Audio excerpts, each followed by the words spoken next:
All right, LeBron James, best player on the planet.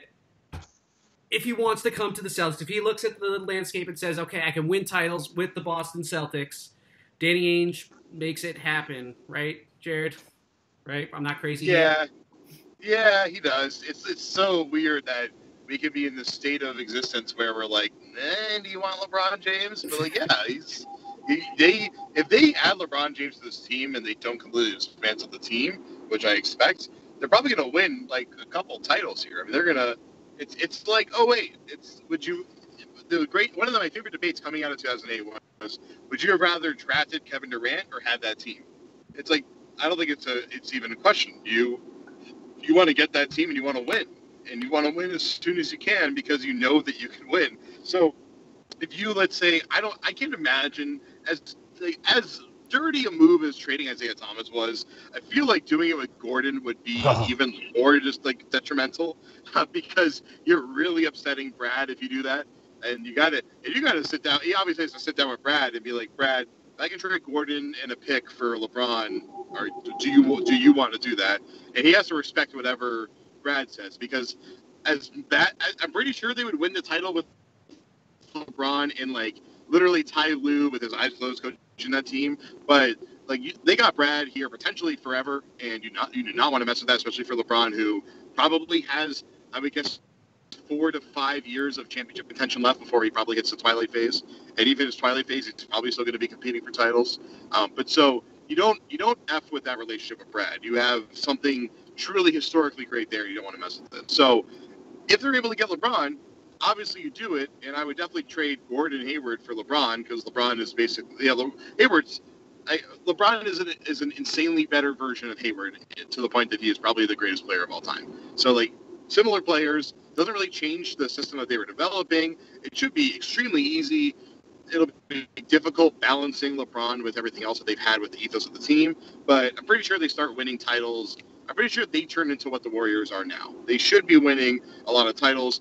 Obviously, Golden State should be almost impossible to beat, but I just feel like you look at how close LeBron has gotten in a couple of those games to beating them, and then you give him a team that's just like infinitely better than the one he was just on, and you gotta expect that they would definitely be better than the Warriors. But I feel like it's kind of ridiculous to say that because the Warriors are one of the best teams ever. But we'll see. But yeah, I think it's a no-brainer. Yeah, I'm interested because I don't think Gordon would be the guy who went out. I think it'd be Kyrie. I think you'd almost kind of have to be Kyrie to be the big contract, and maybe in some sort of like 3-team deal where you loop in a team that's, getting Kyrie if Cleveland, if Kyrie doesn't want to go back to Cleveland. Is he allowed to head back to Cleveland? Not yet. I think he's got to wait. You got to wait for that. It'd have to be in August. They could make the move in August. I think it's a year. Just for the record, I don't think any of us are expecting this to happen. No, but here's because I don't think anyone very seriously believes that LeBron James will not help this team win titles. I think what everyone's worried about is that bringing in LeBron will create chaos in a Celtics organization where kind of consistency and, infrastructure has been a strength of them. Probably more than any other franchise besides like the Spurs, I would say. Well, even so, the Spurs, Greg Popovich is apparently going all in trying to recruit LeBron himself. Well, that's what I'm saying. I mean, I obviously a great player is a great player. I think if you can get LeBron, you do. But I think I understand where everyone's coming from, because I feel a similar thing where you do have this young core. You are in this, like, literally no team has ever been as good of a situation as the Celtics are right now with players this young.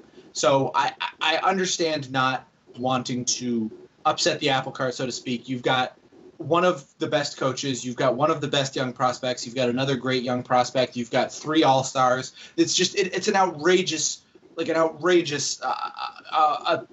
of talent. And so to create something that's more of a sure thing, but might shorten everything and kind of create chaos and ruin ruin 10 years so you can have 4 great ones. I don't know, which is more important? I think Danny would absolutely, if LeBron said he would come to Boston, Danny would absolutely do it. But again, I think LeBron's the other part of this equation. I don't think he actually wants to come to Boston. They wouldn't trade Tatum or Brown. Like, they'd still hold on to those guys in a hypothetical deal, or I mean, unless it's some sort of consolidation trade for another superstar. I mean, there's just you know, I mean, that'd be the beauty of it. But I just Get don't think he LeBron wants to and come to Davis in the Boston. same team and just rock and roll. Maybe. I don't know.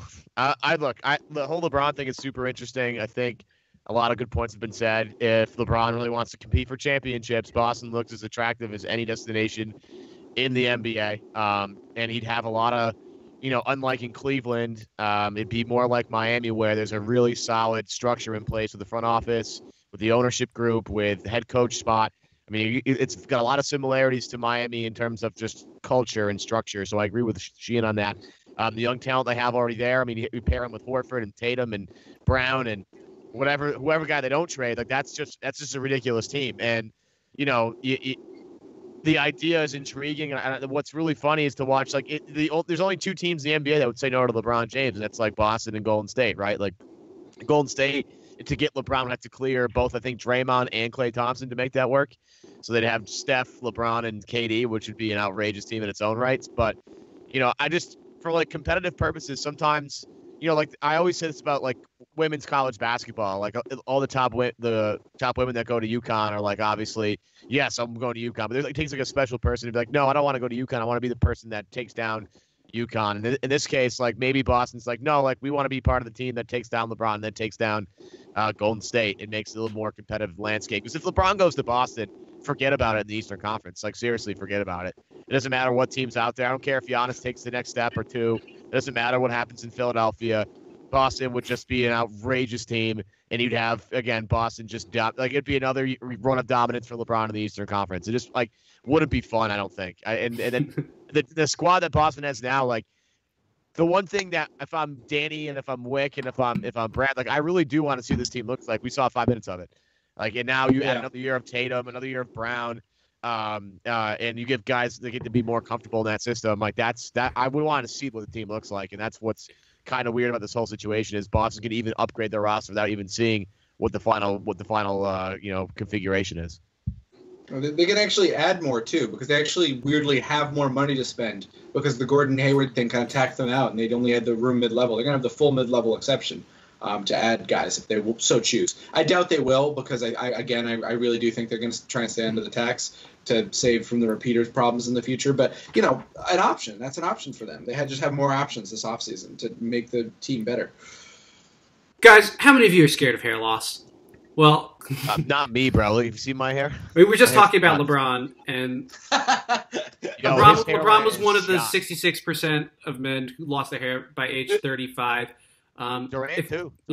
If you're exactly like LeBron or LeBron James himself, you need to check out Hims, the one-stop shop for hair loss, skincare, and sexual wellness for men. Best part is they connect you to real doctors to treat your hair loss with actual medical-grade solutions. Just go to forhims.com right now to get prescription solutions backed by science. Sign-up's easy. Just go to forhims.com/Celtics to get a special trial month of Hims for just $5 today while supplies last. That's forhims.com/Celtics.